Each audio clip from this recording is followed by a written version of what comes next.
Appreciate everyone putting this together, inviting us down and give a little speech. My name is Jay Myhrer. I'm manager at the Main Bay Hatchery up in Prince William Sound, Alaska. I've been there for about 7 years as the manager now. Spent several years at the Wally Norberg Hatchery before that, also with Prince William Sound. I'm not going to go into a lot of the history of Main Bay. I think John covered that very excellent and a lot better than I ever would have been able to. So thanks for that, John. And if you can take some notes as I'm going as what we're doing wrong out there now, I'll appreciate that too. So a lot of these talks have been about enhancement of existing stocks and things like that. Ours is more of a production. We're not trying to keep a stock running. We're producing fish for the commercial fleets and other user groups more as a way to help the wild stocks maintain what they are doing. So our water source doesn't have a run of fish or anything like that. So it's a little different curve than what we've been talking about. So hopefully I'll be able to explain that as we're going. So just a quick production overview to get through the numbers quick. This is Main Bay Hatchery. We're very remote, as John kind of mentioned. We're about 40 miles to the nearest town by water. In reference, I didn't put a map, I kind of wish I would have, but we're about 100 miles southeast of Anchorage, if that makes sense. So we need a grand total of about 9,000 brood to get our egg take goal of 12.4 million eggs. We have a roughly 90% survival from the green egg stage to our release as a smolt.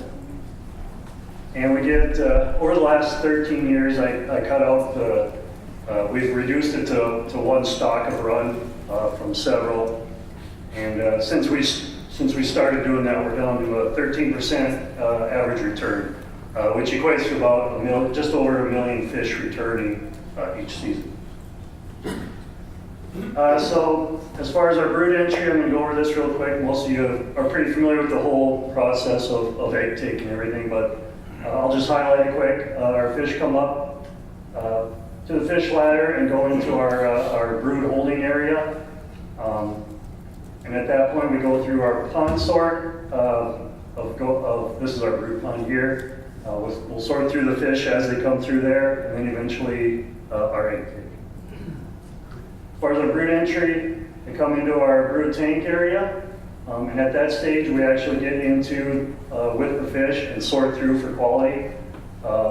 We go through the process of making sure we got the best quality fish that they are. First of all, we check to make sure that they're sockeyes. We do get a couple other species now and then coming through.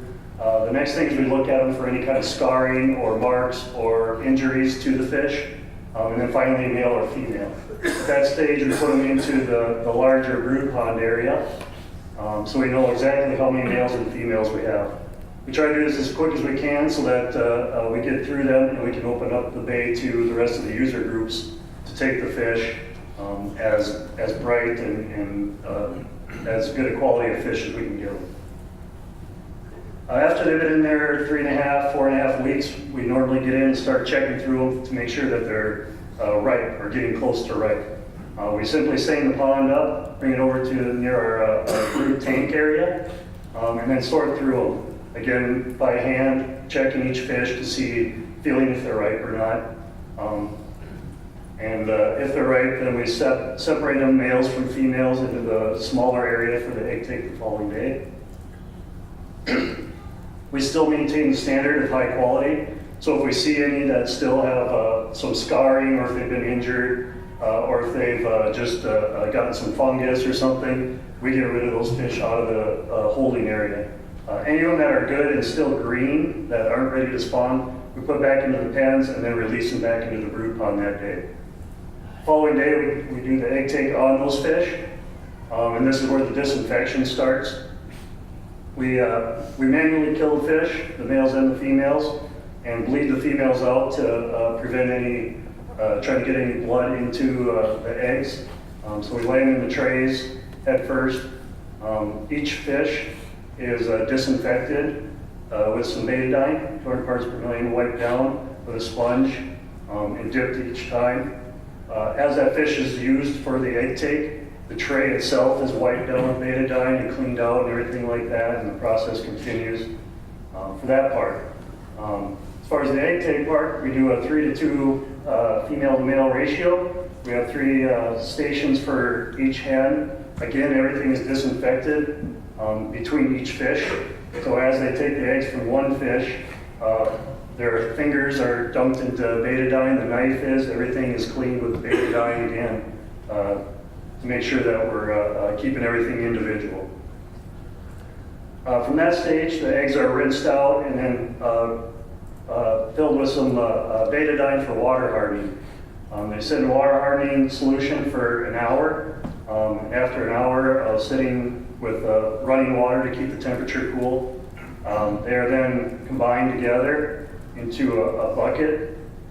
As they're being dumped into there, dead eggs are removed, and also there's a quality held to the bowls.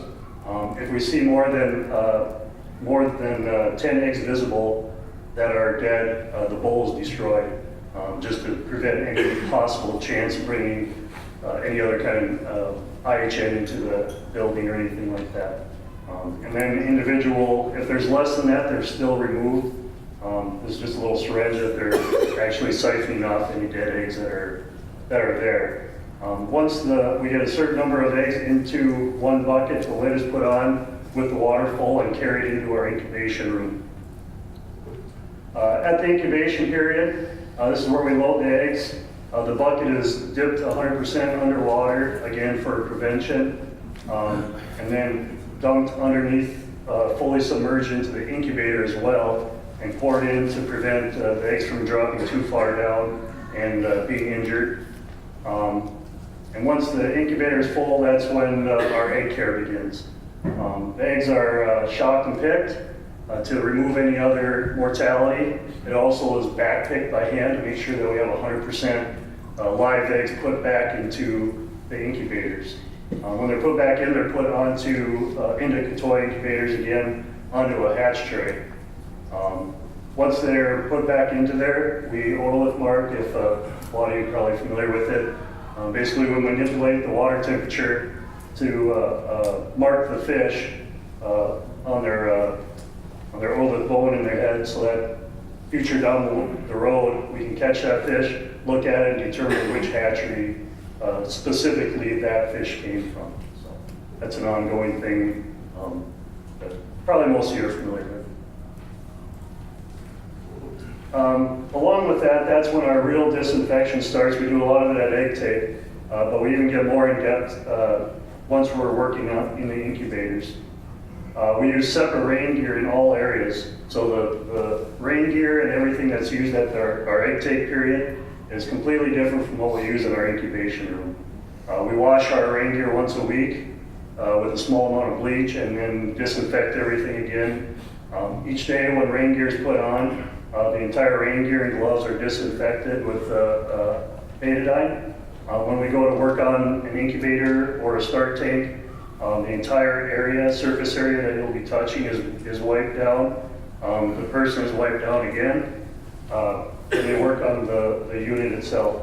Once they're done working on that specific unit, again, everything's wiped down, disinfected, and you move on to the next one. Along with that, we keep people working in separate areas. So this is our incubation / startup room. If these folks are working up here, before they would go down and work in our Raceway room, they would go home, shower, change clothes with clean laundered clothes, go down to the Raceway room. We have separate rain gear for there. Same thing from downstairs, from our Raceways up to the incubation room. Everything's completely separated. I kind of explained it, the disinfection between each unit as they're working on it as well.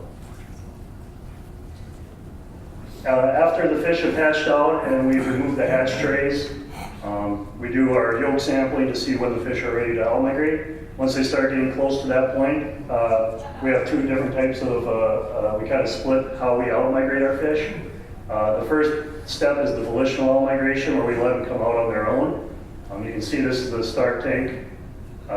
We've got it filled with the water now, and the lid is removed halfway to allow a certain amount of light into the incubator, so that the fish that want to swim out can come out on their own. The next day, the lid is removed totally, and again, it's waited for them. And then the third day, typically, if the fish look fine and the ones that have come out have swam up and look good, we non-volitionally out-migrate them and get them out and then monitor them and make sure that they swim up well as well. After that point, then we actually start our startup rearing program. As we do according to the Alaska Fish Game handbook, we hold them for 90 days in individual units. You can see everything's split. We have curtains and everything to prevent any cross-contamination. You can see we have our buckets of betadine. Again, before they work on it, everything's completely wiped down with betadine. We put a baffle in between after the fish have learned to swim and are strong enough. Kind of goes to the conditioning of the fish. Does a couple things, keeps the start tank cleaner and conditions the fish to where there's a little bit of more of a stream-like, so they have to swim against it. After the 90 days, ours is usually around mid-June, we combine the start tanks into the raceways.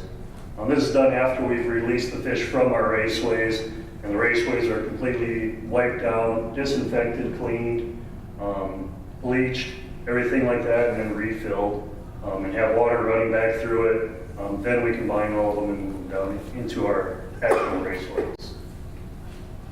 And that's where we start our actual grow out part of it.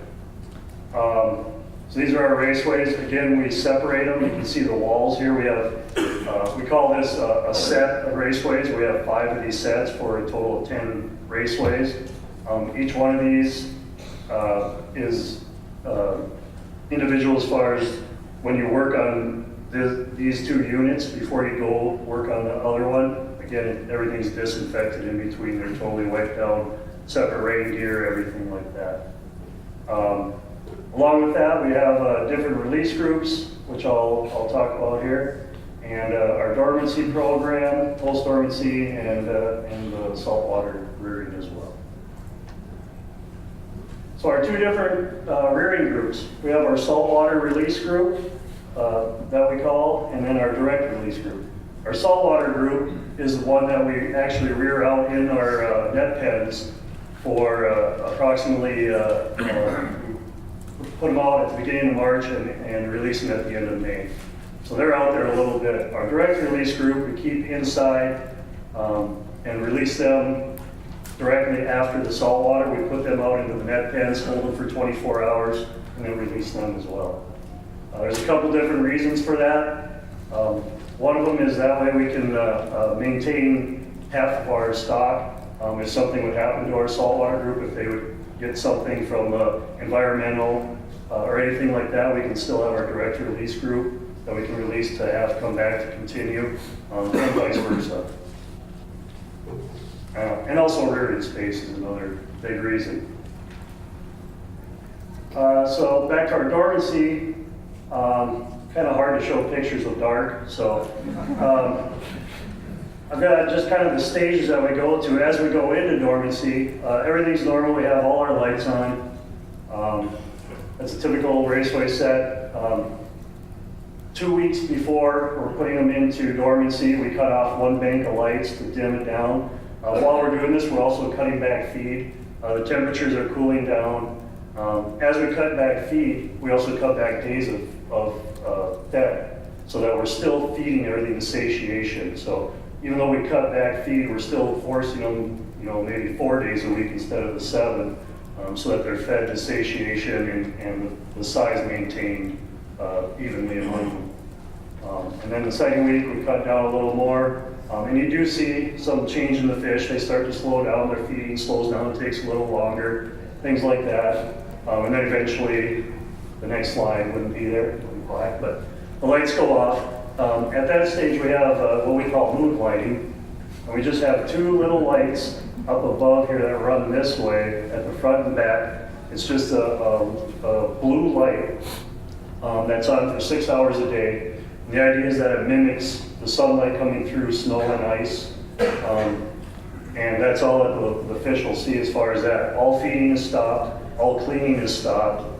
We do go in and clean the basin areas and pick mortality for the next couple weeks, and then eventually, pretty much we just go in there once a week to check to make sure that nothing's going on. But otherwise, they're pretty much left completely undisturbed. They're in there for 7 weeks. After the 7 weeks, then we do the reverse of this. We just turn on one bank of light, except the difference is we feed them very seriously. Start to get them up and going very quickly. The idea is that they come out of this darkness hungry, which they are, and they grow very rapidly. They lose approximately half a gram during that dormancy and put it on very, very fast. Lots of benefits to it. Obviously, one of the big ones is you don't have to do anything with the fish for the cold winters when they wouldn't put any weight on or growth on anyhow. After they come out of the dormancy, we raise them for about a month and then move them out to saltwater with a fish pump. And then we split once the other group comes out, our direct release group comes out, we split those into the other empty ones for space available. Then of course there's the saltwater rearing, or ocean ranching as we call it. They're simply reared in these 6 net pens out here and fed 7 days a week, and a lot of feed. They grow very rapidly. They can double their size in the time that we have them out there. The goal is to release them at about 12 grams a piece. And then we do a mass release of all the fish at once. Then once we release those, we set the net pens back up, put out the other group, monitor them for 24 hours for marking purposes and for us to make sure that they look good, everything like that, and then release them. So what does all that amount to, or what comes of that? That comes down to PISWAC's goal, which is that ethically and professionally optimized salmon production in Area B for the long-term well-being of all the user groups. Long-term, or a long way of saying that we want the fish to come back for everyone. So what groups am I talking about? Who all benefits from this? Well, of course, there's the commercial fleet, which is the main user of our fish.